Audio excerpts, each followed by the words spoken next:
A few days ago, I was randomly searching for website inspiration and I came across this site on awards. This is the kind of website that if you create and showcase in your portfolio, any creative agency would more than confident to hire you. Trust me, this level of interaction and design instantly sets you apart. At first, it may look a bit complex because of its infinite scroll and minimap functionality. But after spending just around 2 hours on it, I was able to build the entire effect without using any advanced logic. I divided the entire animation into 3 checkpoints. At the first checkpoint, we will create the infinite scroll along with the parallax effect. At the second checkpoint, we will build the minimap functionality. And finally, at the third checkpoint, we will animate the text with the snapping feature.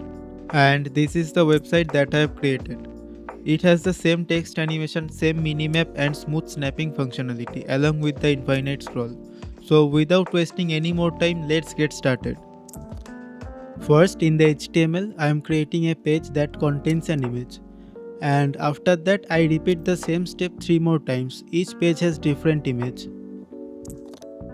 After that, in the CSS, I give each page full height and width and set the overflow to clip. I also give each image full height and width with object fit cover so the image fits properly on the screen. And in the JavaScript file, I already added the basic Lennis setup. The website is still not infinite. So now let's make it infinite.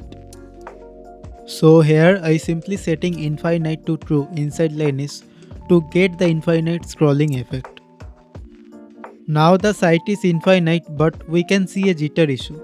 To fix that, I am simply copying the first section and pasting it at the bottom. And as you can see, we finally made the infinite scroll without using any advanced logic. Now it's the time to create the parallax effect. In the CSS, I am scaling each image to 1.5. Then in the JS file, I am selecting all the images by using query selector all. After that, I made a function called update parallax and inside it I am using a for each loop to get each image one by one. First, I am finding the page of that image by using closest, then I check the position of the page on the screen by using getBoundingClientRect. Then I calculate the progress value by dividing rect.top with window.innerHeight. Now you might be wondering what this line means. So let me explain it. For example, the red box here is your window screen and let's say the inner height value is 695. And the yellow box is our section which is below the screen. Its rect.top value is exact the same as window.innerHeight. So when the section moves up, the rect.top value start to decrease. When the section reaches to the top of the screen, the value becomes 0. And when it goes above the screen, the value becomes minus 695 and it keeps going more negative as it moves further up. So the main point is this gives us a range from positive to negative. Now I multiply the scroll progress by 100 and change the negative value to positive value by using a minus, cause we want the image to move downwards while scrolling. Now I am using the translate y value to move the image downwards and calling this function inside request animation frame. Now we have achieved our parallax effect with infinite scroll. So if you want to increase the intensity, just increase this value here, it will do your job. With this effect, we reached our first checkpoint. Now it's the time to make the minimap functionality. So first, we create a section called map. Inside it, we add content box that contains two titles. For now, I am using a random title here. You can use anything you want. Next, I create 3 more content section and also paste the first content again at the bottom.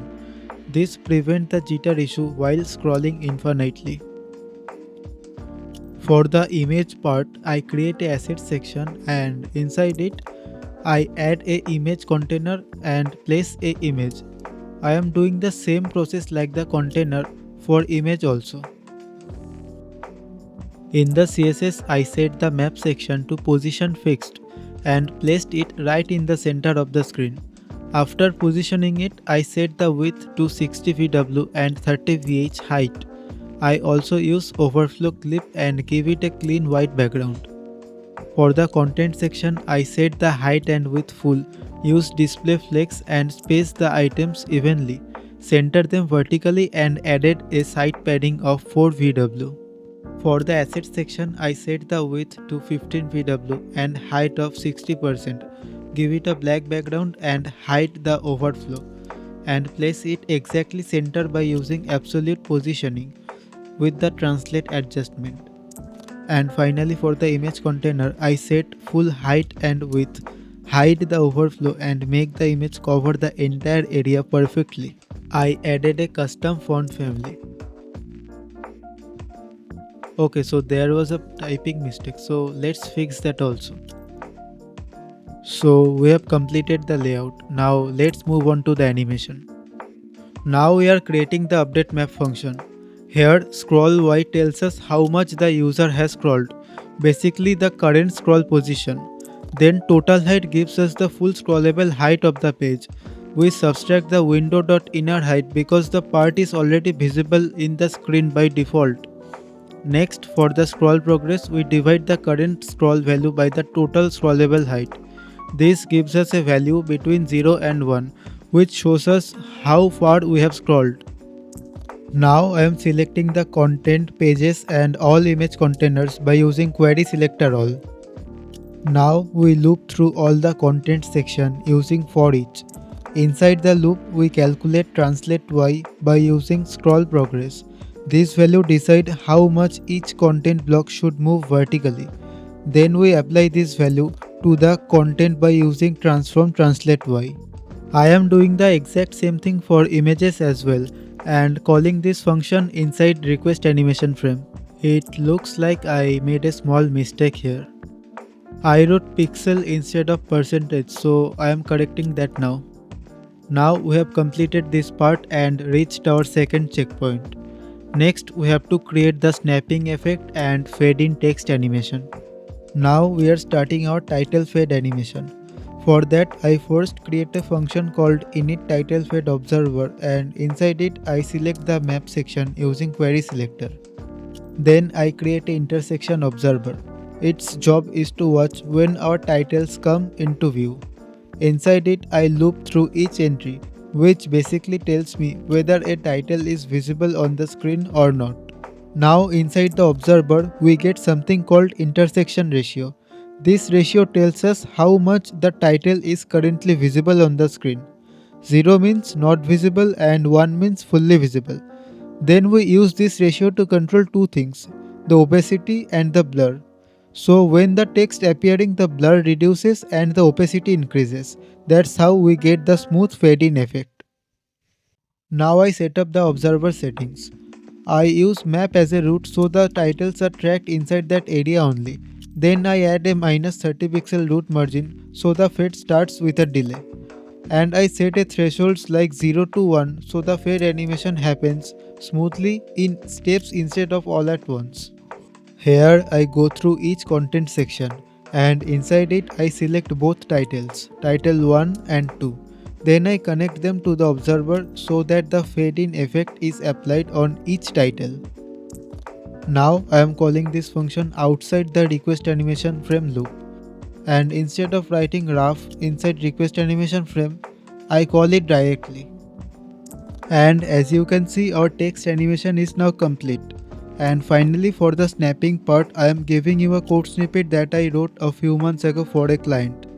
I am not going to explain it in depth, but in short, whichever section is closest to the viewport will automatically snap and align perfectly to the center.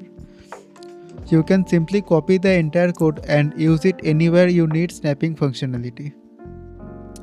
And we have finally created the entire animation by using Lenis and simple logics. That's it for the tutorial. Let me know in the comments if this video helped you or not.